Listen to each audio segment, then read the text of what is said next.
প্রথমেই সকলকে জানাই নতুন বছরের অনেক অনেক অভিনন্দন। নববর্ষ মানেই তো বাঙালিদের কাছে আনন্দ, মাজা আর অতি অবশ্যই পেট পুজো।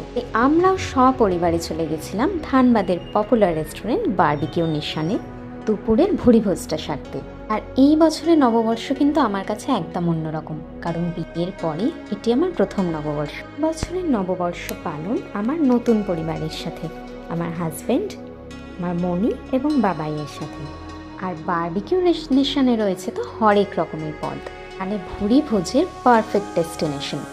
প্রথমেই প্লেটে সার্ভ করলো স্টার্টার, আর স্টার্টার মানেই তো গ্রিলের খাবারের যেন সাম্রাজ্য। কি ছিল না সেখানে ভেজের মধ্যে পাইনাপেল থেকে শুরু করে ব্রকলি, মাশরুম, পনির, নন ভেজে চিংড়ি, চিকেন, ফিশ, এছাড়া ছিল আলু টিক্কি আর চিকেন উইং।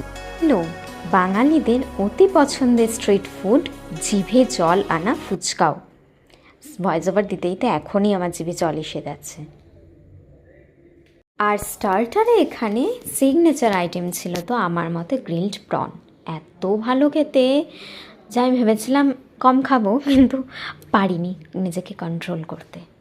তবে হ্যাঁ, এর সাথে আলু টিক্কি আর গ্রিলড ফিশটা না বললেও খাবারের সাথে অন্যায় করা হবে।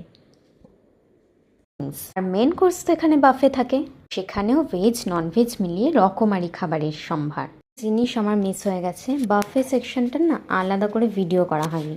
খাবারের জন্য এত বেশি আকুল ছিলাম যে ভিডিও করার কথা আর মনে ছিল না। তবে হ্যাঁ, ওই যে বললাম রকমারি সম্ভার, চাউমিন, এঁচড়ের তরকারি, এগুলো দেখে আমি সত্যিই অভিভূত।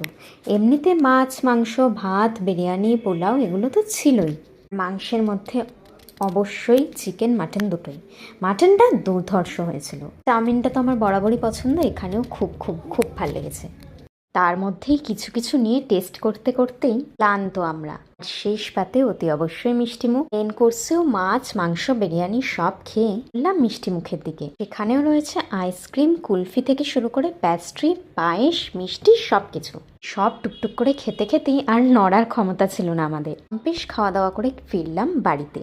তারপর সন্ধেবেলা গেছিলাম একটু রামকৃষ্ণ মিশনে। অফিসিয়ালি যদিও এটি ধানবাদের বিবেকানন্দ সেন্টার নামেই পরিচিত। মিশনের শান্ততা, স্নিগ্ধতা পুরোপুরি রয়েছে এখানে। অদ্ভুত ভালো লাগা বিরাজ করে এখানে। ঠাকুরের প্রসাদ নিয়ে রওনা দিলাম বাড়ির উদ্দেশ্যে। সব মিলিয়ে নববর্ষের প্রথম দিনটা কিন্তু অসাধারণ কাটলো।